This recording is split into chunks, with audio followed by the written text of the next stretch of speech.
mati. Baik. Baik, jadi saya hanya akan berbicara mengenal tanah longsor dan mitigasi kerawanannya. Jadi temanya ini cukup luas, tetapi saya yakin saya tidak bisa bicara tanah longsor sebelum memperkenalkan bencana yang lain. Kita lihat bahwa Indonesia sebagai pusat pengetahuan kebencanaan. Jadi semua bencana itu ada di Indonesia. Lihat ini, dari 1 sampai 14 itu kebencanaan. Ada volcano, earthquake, flood, landslide. Nah, mari kita lihat tempat Anda ya di Kalimantan ada 6, 10, 8, 9, 3, 11, 7, dan 14. Ini dari yang besar ke yang kecil. 6 itu apa? Oh, banyak konflik rupanya di Kalimantan. 10, ya, outbreak disease, nah, ada storm, ada badai di Kalimantan, di tempat Anda ya. Ada 8, environment pollution, dan sebagainya. Nah, Anda bisa melihat Indonesia itu ya hampir di semua tempat itu ada bencananya. Nah, kenapa? Karena ini semua tidak bisa terlepas dari kondisi geologi Indonesia. Ya, termasuk nanti bencana longsor. Ya. Ini adalah peta sebaran hipocentrum gempa. Ya. Yang merah itu adalah gempa yang dalam, yang dangkal, yang merah yang dangkal, yang kuning dan hijau itu yang dalam, kemudian yang merah muda itu potensi tsunami di laut, dan yang pink itu adalah potensi tsunami di utara. Anda lihat dari sisi gempa saja Indonesia sudah hampir dipenuhi dengan zona-zona gempa. Nah, kondisi geologi ini memiliki 2 aspek. Yang pertama adalah positive impact dan negative impact. Apa itu positive impact? Segala hal-hal yang menguntungkan karena kondisi geologi Indonesia. Kita punya tanah yang subur, ya, pemandangan yang indah, mineral-mineral yang banyak, minyak dan gas yang cukup banyak, yang banyak kalian rasakan di Kalimantan. Tetapi juga sangat rentan dengan segala macam bencana geologi, ya, disebut sebagai geological disaster. Ada gempa bumi, tsunami, ledakan gunung api, banjir, dan juga tanah longsor. Nah, ini terjadi karena kita sebagai seorang geologi tahu adanya teori tektonik lempeng. Ya. Jadi lempeng itu bergerak seperti halnya perahu. Ya. Jadi Anda bisa lihat ya, bola ini tersusun lempeng, bumi juga tersusun lempeng. Jadi bumi itu mirip bola, lihat banyak lempeng-lempengnya, dan Anda bisa melihat di sini dari data satelit yang kalau seandainya dasar laut itu dimunculkan sebagai, jadi ini satelit yang mengindra di dasar laut, Anda bisa melihat ini adalah bekas-bekas seretan-seretan lempeng. Saya kira mungkin kalau Anda pernah ke Bayat sudah pernah saya tunjukkan dulu. Ya, kan Mula Warman pernah ke Bayat. Anda bisa lihat bahwa oh Australia ini, lihat ini jejaknya ke utara. Pasifik di sini, Samudra Pasifik, jejaknya ke barat. Lihat ini geserannya ke barat. Ya. Sedangkan India lepas ya, bergerak ke sana menghantam Indonesia bagian barat. Asia ini bergerak ke tenggara. Mindanao ini terputar di sini, Mindanao. Jadi Indonesia di tengah-tengah dari tabrakan dari 4 lempeng besar yang bergerak ke arah kita. Nah, tentunya pergerakan 4 lempeng ini sangat mempengaruhi kebencanaan di Indonesia. Ya, jadi Anda lihat ya, Pasifik bergerak ke sana, Australia bergerak ke sana, Asia bergerak ke sana, Mindanao di tengah-tengah ini terputar. Indonesia di sini. Nah, sehingga ya sudah, Indonesia merupakan tabrakan dari 4 lempeng besar. Ya. Akibatnya kita punya gempa bumi, ya, kita punya gunung api, karena ada 2 lempeng, ada lempeng benua dan lempeng samudra menimbulkan subduksi menghasilkan barisan gunung api. Ya.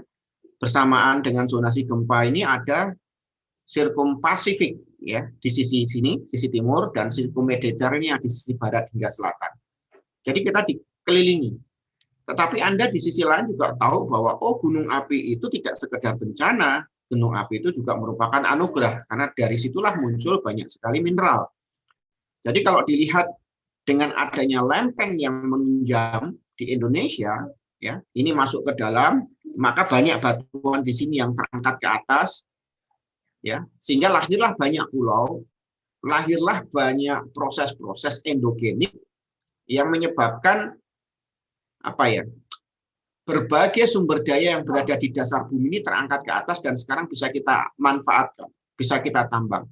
Tetapi proses pengangkatan ini juga menimbulkan kebencanaan, gempa, tsunami, dan juga longsor. Kenapa longsor berhubungan? Iya, karena dengan longsor bisa terjadi kalau ada beda morfologi.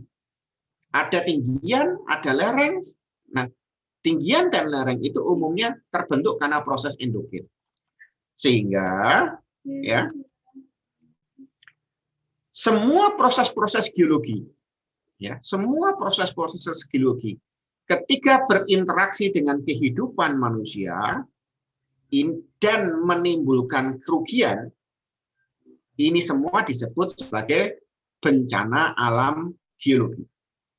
Jadi semua proses-proses geologi berinteraksi dengan kehidupan dan menimbulkan kerugian, ini semua disebut bencana. Jadi jangan dikatakan, oh gunung meletus itu pasti bencana. Belum tentu bencana. Kalau tidak ada interaksi dengan kehidupan. Ya. Di Jawa ini ada gunung, Anda sebagai geologi tahu ada gunung yang meletus mungkin 20 juta tahun yang lalu, meletus 25 juta tahun yang lalu. Sepanjang Oligosen hingga Miosen awal, itu banyak sekali endapan vulkanik. Manusia belum ada.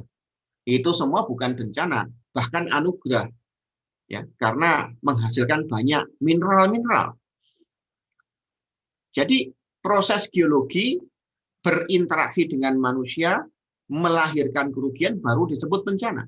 Setiap hari itu ada 3-4 gempa, namun umumnya berada di dasar laut dan tidak menimbulkan interaksi dengan manusia, tidak ada tsunami dan sebagainya.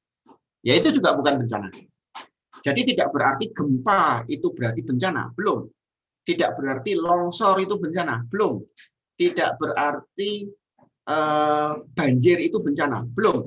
Selama belum ada interaksinya dengan manusia dan tidak menimbulkan kerugian, maka itu tidak disebut sebagai bencana alam. Ini yang harus dipahami ketika kita mengartikan bencana. Nah, ini adalah peta risiko tanah longsor. Kita masuk ke tanah longsor ya. Anda lihat Kalimantan itu termasuk kecil. Ya. Risiko tinggi itu yang warnanya merah. Paling banyak itu di Sulawesi dan Papua. Wah, ini Kalimantan itu relatif kuning sampai ke cerah.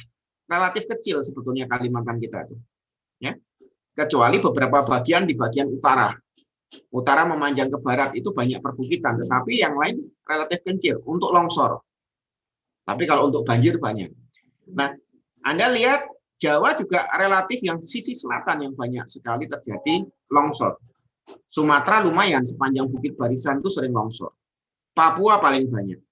Nah, sehingga saya tadinya agak kaget juga kenapa dari Samarinda ingin bercerita tentang longsor. Walaupun ada longsor di kotanya gara-gara banyak penambangan dan pembuatan jalan. Itu masalah penataan ruang saja.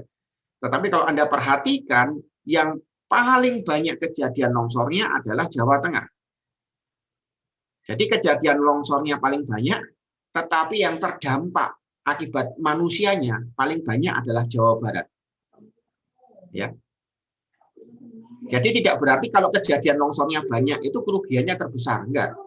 Jawa Tengah paling banyak kerugiannya, paling banyak longsornya, tetapi Jawa Baratlah yang kerugiannya paling banyak akibat longsor itu.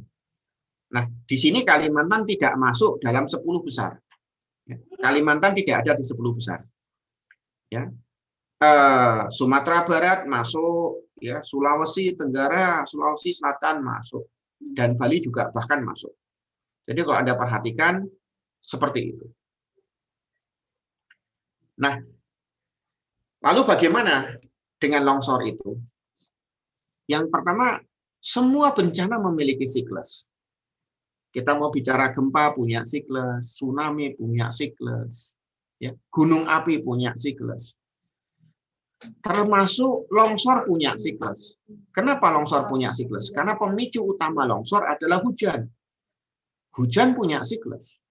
Sehingga otomatis longsor juga punya siklus. Nah, karena kita mengetahui adanya siklus ini, maka kita harus memiliki suatu sistem yang sifatnya siap siaga. Ya. Jadi ada kesiapsiagaan. Jadi kalau dibuat siklus, ini kejadian longsornya di dalam lingkaran yang paling atas ini, dianggap lingkaran batas atas ini. Kalau sudah terjadi longsor, maka kita perlu melaksanakan tanggap darurat. Ya, tanggap darurat itu segala tindakan yang dilakukan untuk menyelamatkan manusia dan juga mungkin harta bendanya. Ya. Jadi untuk menyelamatkan kehidupan itu masuk dalam fase tanggap darurat. Lalu korban ini dimasukkan ke dalam fase rehabilitasi, ya, pemulihan, baru rekonstruksi kalau ada bangunan rusak dan sebagainya dibangun kembali. Nah, ini adalah lingkar yang merah. Sedangkan lingkar yang hijau adalah pencegahan, mitigasi, dan kesiapsiagaan. Harapannya dengan pencegahan, mitigasi, dan kesiapsiagaan itu, maka yang merah ini bisa diturunkan resikonya. Ya, bukan dihilangkan, tidak, tapi resikonya bisa menurun. Ya, jadi pencegahan, mitigasi, dan kesiapsiagaan itu menjadi penting. Kalau kita mau berbicara bencana alam, termasuk tanah longsor. Nah, di sini peran geologi menjadi sangat besar. Ya, mungkin kalau tanggap darurat yang paling banyak berperan adalah kedokteran, gizi, sosial, psikologi, ya ini. Tetapi pencegahan, mitigasi, dan kesiapsiagaan, posisi geologi itu luar biasa tinggi. Nah, di sini kalian harus menempatkan diri, ya, menempatkan diri. Rekonstruksi mungkin yang banyak teknik sipil, teknik sipil banyak untuk rekonstruksi. Tetapi pencegahan, mitigasi, kesiapsiagaan, nah di sini peran kita sebagai geolog.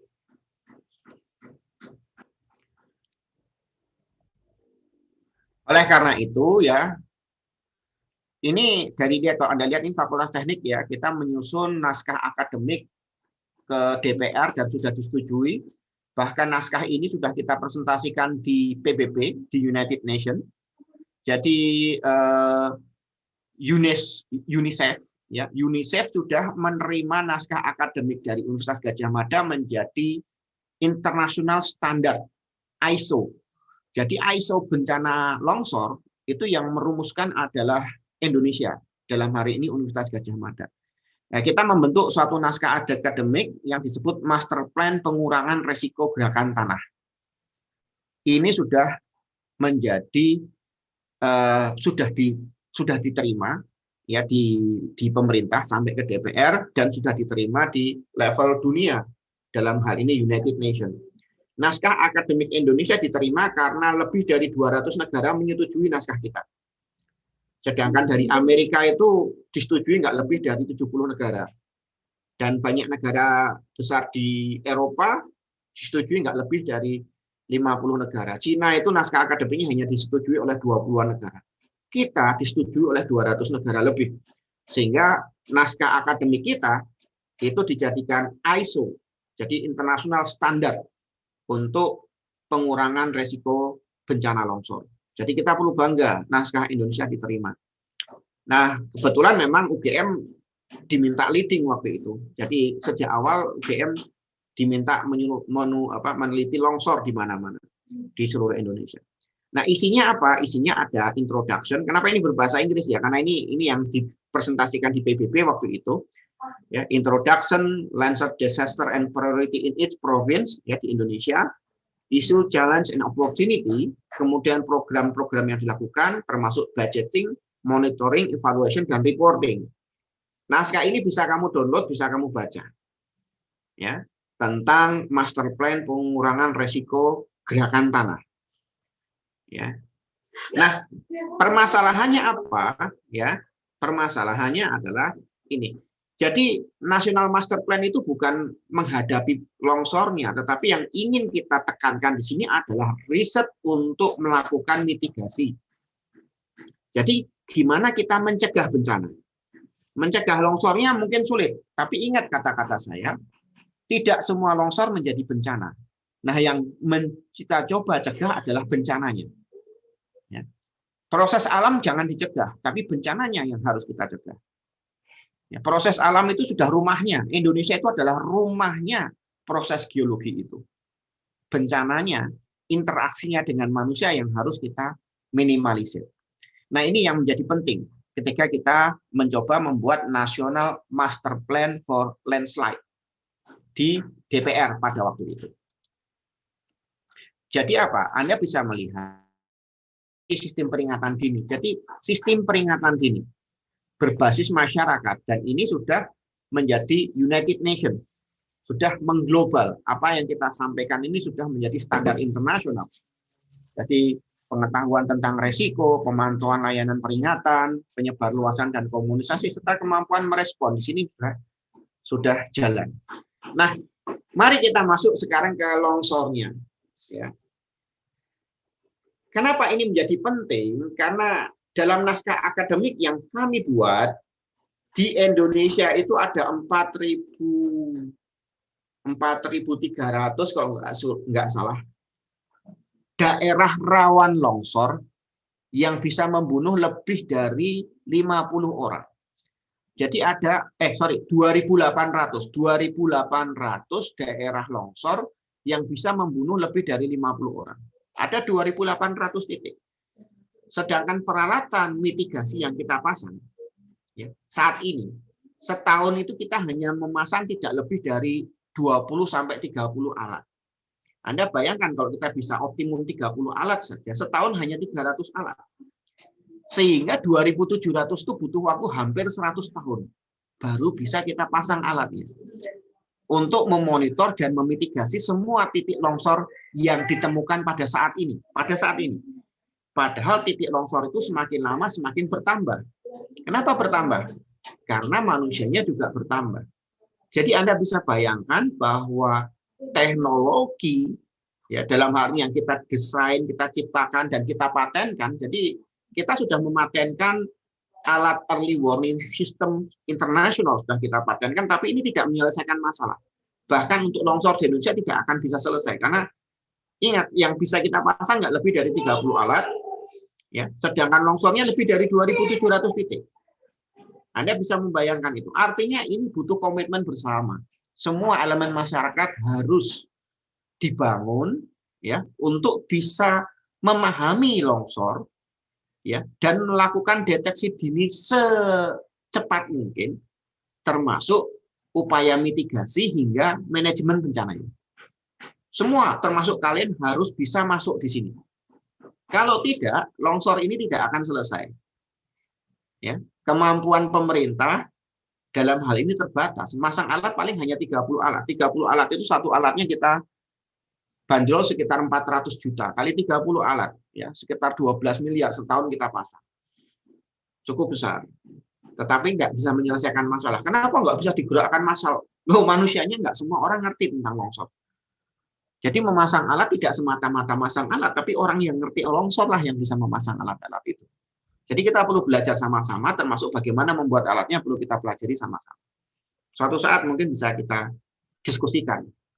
Nah, sekarang kita bicara tentang longsornya, ya. Jadi gerakan masa batuan, ya, masa batuan, ingat batuan, termasuk tanah.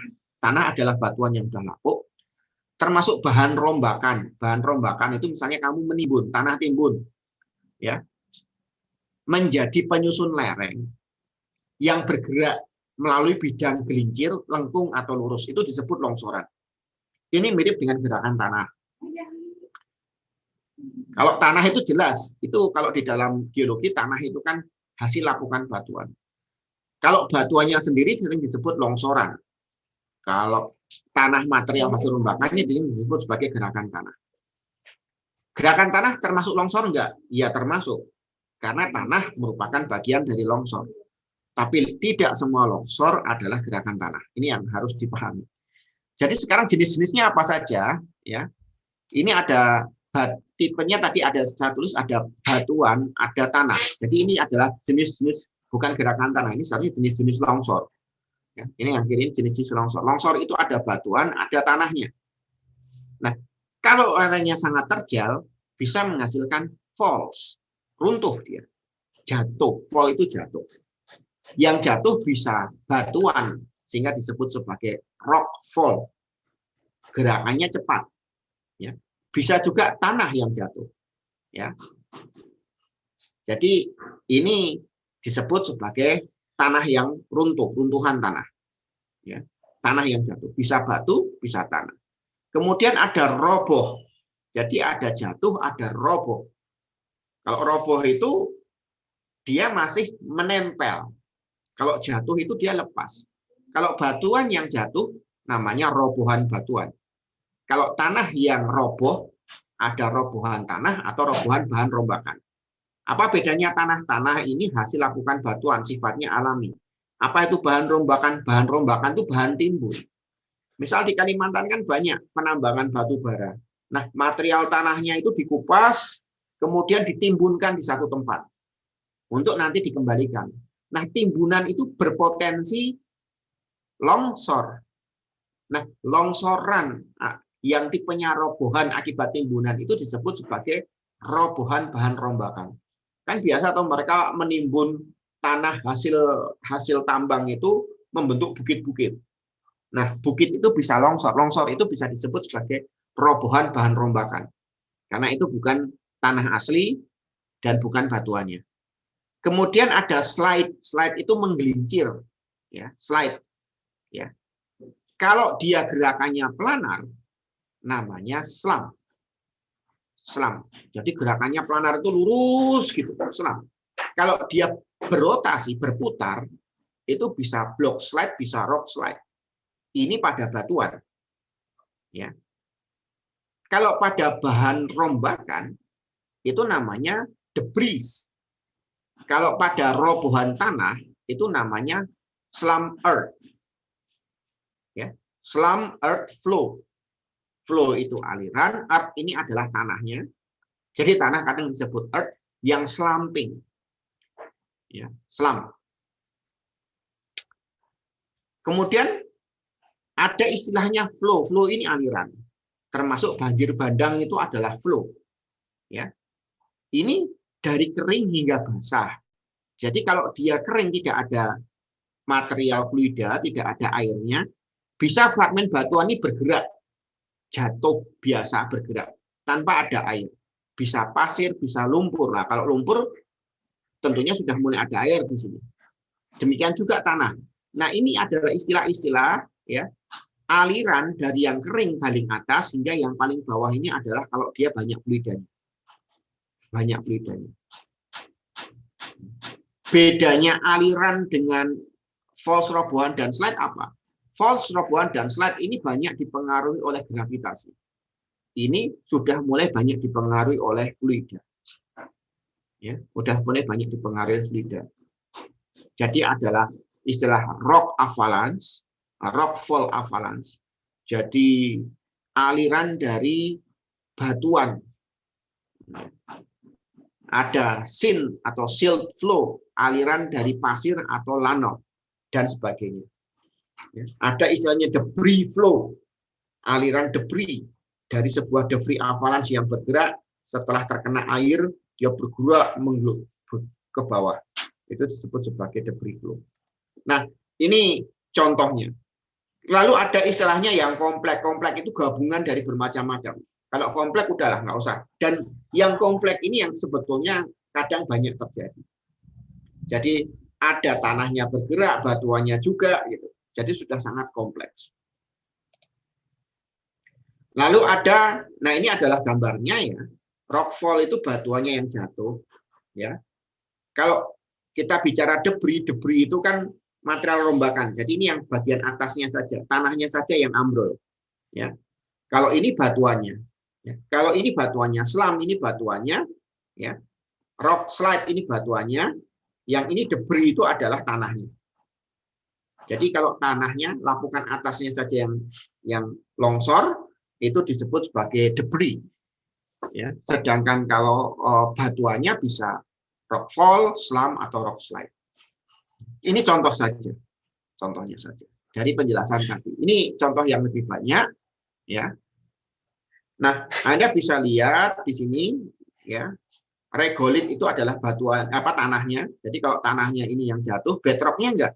Ini bedrocknya masih baik-baik saja, tetapi tanahnya yang ambrol. Ya, ini menjadi debris. Ya, ini juga debris karena dia hanya tanahnya saja. Beda dengan ini, ya. Ini sudah batuannya ikut terbawa. Ya, batuannya ikut terbawa. Nah, penyebabnya apa? Ya, jelas. Ada kemiringan lereng, ada jenis batuan, ada posisi perlapisan batuan, struktur geologi, hidrologi, tata guna lahan, dan pembebanan massa. Ini faktor pengontrol utamanya, penyebabnya. Lereng jelas, kalau datar nggak mungkin ada longsor. Jenis batuan, ya tergantung jenisnya. Ya, terutama batuan yang impermeable, itu akan bisa menjadi bidang gelincir dari batuan permeable di atasnya. Jadi kalau ada batuan permeable, di bawahnya ada impermeable, ya, dengan kemiringan menghadap ke arah lereng, udah itu potensi longsor. Urutan perlapisan, yaitu tadi ada permeable, ada impermeable, kan harus membentuk suatu urutan perlapisan. Ya. Struktur geologi, kalau ada kekar, ada retakan yang banyak, air mudah masuk ke dalam batuan, sehingga akan mengganggu kestabilan lereng, nah, itu akan mengontrol longsor. Hidrologi jelas, ada sungai, hujan, itu akan mengontrol lorong. Tata guna lahan jelas, ya tata guna lahan apakah digunakan untuk tambak, misalnya tambak itu kan banyak kolam-kolam dibangun di lereng-lereng, itu bisa memicu longsor. Pembebanan massa jelas, ya. Jadi ada bangunan di lereng-lereng akan menambah massa lereng, itu juga bisa memicu longsor. Nah, pemicu utamanya adalah hujan dan getaran. Jadi ini adalah faktor pengontrol ditambah pemicu. Jadi lereng tadinya nggak longsor, tapi kena hujan. Kena hujan, apa yang terjadi dengan hujan? Hujan akan menambah beban massa, ya, dan menghasilkan bidang gelincir pada daerah yang lerengnya miring. Akibatnya hujan bisa memicu terjadinya longsor. Longsor terjadi apabila F, ya, gaya geseknya, ya, apabila gaya geseknya lebih kecil. Jadi ini Anda bisa lihat di sini, ya, ya. Ini ada gaya pendorong dan gaya penahan. Ya. Kalau gaya penahannya besar, gaya pendorongnya kecil, ya, maka dia tidak longsor. Tapi kalau gaya penahannya kecil, gaya pendorongnya besar, itu longsor. Jadi kalau gaya pendorongnya lebih besar daripada gaya penahan, berarti dia akan lebih kecil daripada satu, longsor. Jadi kalau gaya penahannya satu, pendorongnya dua, kan jadi setengah, pasti longsor. Jadi apabila gaya penahan lebih kecil daripada gaya pendorong, itu longsor. Nah ini, ya. Jadi ini adalah gaya penahan, yang hijau ini, yang merah ini adalah gaya penorong. Fungsinya fungsi gravitasi, pelajaran SMA, mg sin alpha. Massa dikalikan gravitasi, dikalikan sudut ini, sinus alfanya. Ya itu kan SMA. Masanya gimana ngitungnya? Massa kalian harus menghitung densitas dan volume batuannya. Ya, ini kan pelajaran SMA juga. Bisa nggak menghitung volume batuan? Bisa. Densitas diukur di lab. Berapa berat jenisnya? Ya, densitas kali volume kan ketemu massa. Ya itu. Jadi Anda bisa menghitung massanya, Anda bisa menghitung beratnya. Nah, kemudian ini dimasukkan ke lab ini, gaya penahannya. Ya, gaya penahannya. Berapa sih sudut gesernya ini? Kalau seandainya sudut gesernya lebih kecil daripada beban pendorong, sudah. Pasti dia akan meluncur, pasti dia akan longsor. Jadi ini tinggal dibawa aja ke lab, hitung sudut gesekan dalamnya. Sehingga ketemu gaya penahan. Nah, jadi tadi faktor penyebabnya, ya, geomorfologi, tanah, hidrologi, penggunaan lahan, pembebanan massa. Faktor pemicunya bisa hujan, bisa getaran. Getaran itu lereng tadinya nggak kena hujan, nggak apa-apa. Tapi ada truk tonton lewat atau bahkan ada gempa bumi, ya kayak di Sumatera Barat ada gempa terus terjadilah longsor besar, menimbun 2 jorong waktu itu di Sumatera Barat tahun 2009. Lebih dari 300 orang mati tertimbun longsor akibat gempa. Erosi sungai jelas dan aktivitas manusia juga bisa memicu terjadinya longsor. Nah, ini adalah ciri-cirinya, ya, karena waktunya sangat terbatas, ya. Jadi tebing curang tersusun oleh batuan terpotong oleh kekar. Nah, ini di Samarinda banyak ini. Ya, banyak kekar-kekar. Anda bisa ngitung kerapatan kekarnya. Ya, ada bongkah batu tanah mudah lepas, massa tanah batuan mudah lepas, perbukitan gundul curam, lereng tersusun oleh tanah gembur tebal lebih dari 4 meter dan pelapisan batuan miring searah kemiringan lereng. Anda sebagai geologi melihat ciri-ciri ini tentu udah bisa ke lapangan. langsung ya kemiringan lapisan batuan tinggal ngukur strike dipnya. Apakah dipnya menghadap ke lereng atau tidak? Kalau dip menghadap ke lereng pasti lawan longsor. Kalau dip ya berlawanan dengan arah lereng, nah itu agak stabil. Ya insya Allah tidak longsor. Jadi geologi bisa bermain di situ. Gimana gejala awal akan adanya longsor? Pertama muncul rembesan air. Jadi tiba-tiba lerengnya keluar kayak mata air. Ya, kadang keluarnya lumpur bukan air. Kemudian munculnya retakan lengkung berbentuk tapal kuda dan retakan bangunan maupun jalan. Jalannya retak. Kenapa jalannya bisa retak? Karena tanahnya mulai keriting, mulai bergerak pelan-pelan sehingga jalannya mulai retak. Ya. Jadi pertama muncul rembesan air di lereng-lereng, kalau udah keluar kayak mata air itu hati-hati. Itu berarti apa? Volume air di dalam lereng sudah sangat besar. Beban lereng menjadi sangat berat karena ketambahan air. Kemungkinan longsor menjadi besar. Ya. Kalau sudah mulai muncul retakan lengkung, udahlah. Itu sudah akan bergerak. Ya. Jadi ini tadi tanda-tandanya, ya. Anda bisa lihat ilustrasinya langsung, ya. Tiang-tiang miring, pohon miring, dinding retak dan sebagainya. Ini bisa lihat, ya. Materinya kan sudah saya bagi. Nah ini contohnya tadi yang retakan berbentuk kayak lengkung. Ini retakan lengkung di puncaknya ini. Ini mulai retak lengkung. Ini berarti ini sudah mau longsor. Ini yang disebut sebagai mahkota. Mahkota longsor, crown, karena terletak di atas dan bentuknya melingkar, ya kayak mahkota. Ya, ini disebut sebagai mahkota longsor. Ya, itu. Nah, tindakan yang dilakukan, nah, kalau udah retak ya tutuplah retak dengan material yang kedap air. Kenapa harus ditutup? Supaya air hujan tidak bisa masuk. Karena kalau retakan itu terus dimasuki hujan, maka beban lereng menjadi berat. Kalau beban lereng menjadi berat, ya dia pasti longsor. Kemudian hindari air meresap ke dalam lereng. Buat drainase. Drainase itu kan dibikin saluran supaya airnya mengalir ke saluran, jangan masuk ke dalam lereng. Buat paritnya, tancapkan bambu-bambu. Jadi kalau seperti ini ya, ini ditancapkan bambu ke dalam tanah ini, ya, maka air yang masuk akan dikeluarkan lewat bambu. Jadi bambu dibor, dilubangin, diisi dengan ijuk. Kenapa diisi dengan ijuk? Supaya ketika ditusukkan bukan tanahnya tidak masuk ke bambu. Dan ketika airnya dikeluarkan, tanahnya tidak ikut keluar. Karena kalau tanahnya ikut keluar kan terjadi erosi. Jadi dimasukkan bambu-bambu ke dalam lereng. Fungsinya apa? Dia akan mengikat beban, mengurangi beban lereng. Kalau kayak dipasak gitu kan beban luncurnya jadi mengecil. Kemudian air di dalam lereng akan dikeluarkan. Bisa pakai bambu, bisa pakai pipa. Kalau di jalan-jalan tol itu sering digunakan pipa karena konstruksinya harus awet selama bertahun-tahun kalau jalan tol.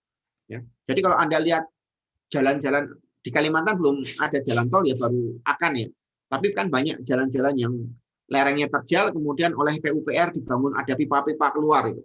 Ada pipa-pipa keluar di dalam lereng itu digunakan untuk mengeluarkan air supaya tidak longsor. Jadi tancapkan bambu atau pipa, apabila rembesan air bercampur lumpur keluar semakin banyak, tinggalkan lokasi karena pasti akan longsor. Ya. Itu tadi tindakan yang harus dilakukan, ya. Ini adalah ciri-cirinya tadi sudah, ya. Terkadang itu ada suara gemuruh. Kenapa gemuruh? Karena batuannya bergerak, gruk. Ada suaranya kayak dentuman besar, dulu gitu. Kalau dia patah, itu menimbulkan suara. Ya. Ini contohnya, ya. Ya. Ini contoh longsor yang besar, ya. Kebetulan di sini ada beberapa pemukiman, nah ini tertimbun. Ini jadi masalah. Ini mahkotanya. Ini mahkotanya. Lihat, ini daerahnya bervegetasi. Daerahnya bervegetasi. Ya, ini juga, ini keriting. Ini gerak pelan-pelan. Ini tanahnya bergerak pelan. Setiap saat bergerak pelan-pelan. Sampai sekarang bergerak terus. Pelan saja. Ini dia membentuk banyak mahkota. Retak banyak sekali. Ini di daerah Kulon Progo. Akibat dia gerak pelan-pelan, Anda lihat ini jembatan irigasi. Ini retak. Retaknya pelan-pelan tapi lama-lama jadi besar. Akibatnya ini sekarang ditinggalkan. Ini udah nggak boleh lagi digunakan irigasi. Kalau irigasi kan kalau retak dia jebol, airnya keluar. Terus dibangun irigasi yang baru di sini. Ini pakai beton. Ya. Kenapa? Karena jembatan ini udah rusak. Jembatan irigasinya udah rusak. Dibangunkan yang baru. Ya. Ini lihat jalan pun hancur. Kalau dia sudah mulai bergerak pelan-pelan ini dia retak-retak. Termasuk saluran irigasi. Ya. Jadi Itu. Ya. Ini juga sama, lihat vegetasinya banyak, tetapi tetap terjadi longsor. Jadi bukan vegetasi yang menghambat longsor. Vegetasi bisa memicu longsor. Vegetasi menghambat erosi. Ingat bedanya erosi dengan longsor. Vegetasi menghambat erosi tetapi bisa memicu longsor. Nah, ini akibat dari longsor, ada korban jiwa, tingkat kerusakan, kerugian ekonomi, dan sebagainya. Ya. Ini yang di Banjarnegara. Ini faktor penyebabnya tadi hujan, ya, contoh-contoh. Lihat, daerahnya bervegetasi semuanya. Bervegetasi. Jadi, kok vegetasi menimbulkan longsor? Iya. Coba lihat, lereng ini ada batunya ditambah dengan pohon. Maka pohon menambah beban lereng. Kedua, kalau dia bervegetasi, kalau ini ada hujan-hujan, ya, hujan ini akan dirembaskan ke dalam tanah. Tanaman ini akan merembaskan air di permukaan ke dalam tanah. Sehingga tanahnya atau batuan di bawahnya pohon akan menjadi berat karena kemasukan air. Ya. Tetapi dengan merembaskan air ke dalam tanah, maka aliran air di permukaan menjadi sedikit. Aliran air yang sedikit akan mencegah erosi. Erosi itu kan terjadi karena aliran air yang banyak. Jadi pohon akan mencegah erosi. Jadi kalau Anda tanya reboisasi mencegah erosi, betul. Reboisasi mencegah longsor, keliru. Reboisasi memicu longsor. Ya, lihat ya. Jadi akar pohon itu cuma tidak mungkin mengikat batuan. Akar pohon justru akan menimbulkan infiltrasi yang banyak. Karena air tidak bisa mengalir dengan cepat. Kalau airnya mengalir dengan cepat kan air masuk ke dalam batuannya sedikit. Tetapi dengan ditanami, maka air akan bergerak pelan-pelan di permukaan karena terhalang oleh batang-batang pohon dan rumput-rumputan. Akar ini akan menimbulkan retakan-retakan yang menyebabkan air masuk ke dalam tanah. Dan masuknya air ke dalam tanah atau batuan akan menambah beban lereng sehingga menjadi tidak stabil dan mudah longsor. Ini yang banyak orang salah paham. Supaya tidak longsor ditanami pohon, tetapi justru pohon bisa memicu longsor. Ya, Anda lihat ini pohon banyak sekali. Ini di daerah Banjarnegara. Ya, longsor dia. Ya, sama. Ya. Ini di daerah Jember. Ya. Nah, ini antisipasinya. Terakhir ya, supaya cepat aja, waktunya juga tinggal dikit. Ya, Anda bisa baca saja ini. Ya, karena waktunya. Ini adalah alat yang kita desain yang sudah kita patenkan. Jadi ini alat untuk early warning system, sistem peringatan dini longsor, terdiri dari beberapa instrumen di sini. Ya, ada alat penampung curah hujan. Jadi ini rain gauge itu alat penampung curah hujan. Jadi kita bisa mengukur curah hujan setiap saat. Kita sudah menghitung lerengnya. Oh ini kalau dihujani sekian nanti akan longsor. Sehingga kita pasang alat untuk mengukur curah hujan. Sehingga kalau curah hujannya lebih, sirine alarmnya bunyi. Sehingga masyarakat bisa, oh ini sudah misalnya, oh kalau hujan sekian milimeter selama sekian jam, itu lereng akan berpotensi bergerak. Maka sebelum lerengnya bergerak, sirinenya kita bunyikan. Sirinenya sudah berbunyi otomatis, itu alatnya otomatis. Jadi katakanlah 30 menit sebelum longsor alatnya bunyi. Dan itu terjadi kemarin di Gunung Kidul itu 60 kepala keluarga selamat. Demikian juga di Aceh itu hampir 3.000 orang selamat karena alat kita bunyi yang kita pasang. Dan kalau selamat tidak jadi bencana. Bencananya nggak jadi karena nggak ada korban kan. Jadi alatnya kita pasang, dia bunyi ketika hujan. Ya. Yang kedua ini yang disebut sebagai tilt meter. Tilt meter itu kayak kalau Anda lihat kompas itu kan ada kayak bubble nuvol di tengah. Jadi kalau lerengnya berubah, ya, jadi kayak ada lereng yang bergeser. Nah, itu akan menimbulkan bunyi. Jadi ada tilt meter. Jadi lereng itu bisa dilihat perubahan lerengnya. Jadi kalau mau longsor kan lerengnya berubah. Nah, itu berbunyi dia. Jadi itu kayak kamu naruh kelereng di dalam kotak, sehingga kalau lerengnya berubah, kelerengnya menggelinding, gelindingan itu memicu alarm. Kemudian ada wire itu kayak kawat, dipasang kawat. Kalau lerengnya bergerak, kawatnya putus, atau kawatnya tertarik. Nah, ketika tertarik, alarmnya bunyi. Jadi ada beberapa alat yang kita pasang, yaitu kawat, ya, kemudian tilt meter dan alat pengukur curah hujan. Itu early warning system yang kita pasang di banyak tempat di seluruh Indonesia. Ini contoh-contohnya yang kita pasang, ya. Di Kalimantan, di Samarinda sudah ada yang kita pasang. Tempat kalian itu sudah ada yang kita pasang dari Aceh sampai ke Papua. Kemarin saya pasang di Maumere di sini. Nah, ini. Kemudian di perbatasan di daerah sini sampai ke selatan, ya, di daerah Manado ke utara itu perbatasan dengan Filipina sudah ada yang kita pasang. Termasuk di pulau-pulau kecil di Kepulauan Nicobar, Kepulauan Simeuluh, dan juga di Kepulauan Nias. Jadi ini data lama, ini data tahun 2008. Sekarang titik-titik ini sudah banyak yang kita pasang. Tapi ingat, kita baru memasang tidak lebih dari 300 titik. Dari 2.700 titik rawan. Jadi masih banyak yang belum dipasang. Ya. Ini untuk mengetahui banjir, ya, pergerakan flow tadi. Ya, ini sifatnya otomatis. Jadi ini alat yang kita pasang, ini alat yang versi lama. Teknologi lama kalau Anda lihat. Sekarang alatnya sudah modern dan sudah wireless semua. Semuanya bisa dimonitor dengan internet. Jadi kalau terjadi longsor kita semua bisa. Nah, ini yang modern, semuanya sudah wireless. Ada wireless extensometer. Extensometer tadi yang kabel yang ditarik, extensometer. Sistemnya wireless dan menggunakan panel surya sehingga bisa dipasang di mana saja, tidak butuh PLN. Ya, ini adalah rainfall atau rain gauge, ini pengukur curah hujan.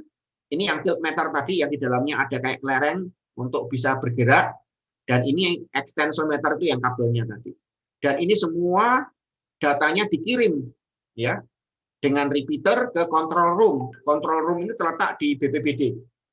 Dan di semuanya, komputer saya juga bisa jadi control room. Ya, kita di UGM punya control room, setiap BPBD di seluruh Indonesia ada control room, BNPB juga ada control room.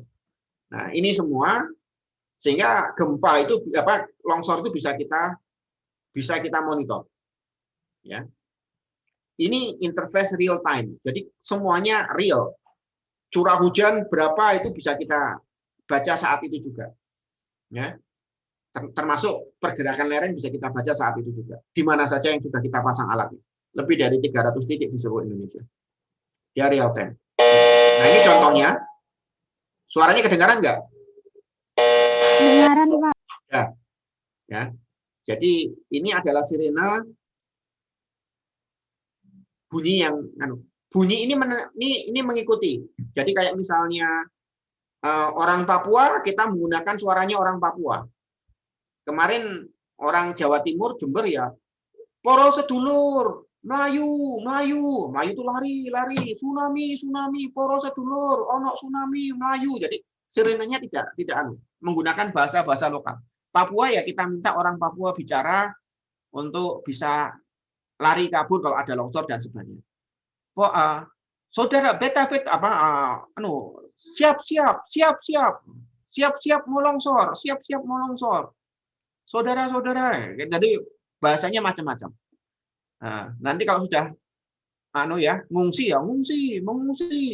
pakai bahasa macam sendiri-sendiri. Ya, jadi ada 3 level. Ya, dari siap sampai ke awas. Ya, awas itu sudah dari awas sampai ke siap. Jadi dari itu ada. Nah, itu tadi bunyi-bunyi yang normal. Nah, ini pemasangannya, ya, ini pemasangan extensometer, ya, dipasang, ini kayak ada kabel nanti dipasang di sini, ya, sehingga nanti dia tertarik kalau lereng ini bergerak. Ya. Nah, seperti ini sirenenya, biasanya kita pasang di masjid yang netral gitu, atau gereja atau masjid, sehingga bisa dipasang dan tidak menimbulkan masalah dengan lahan.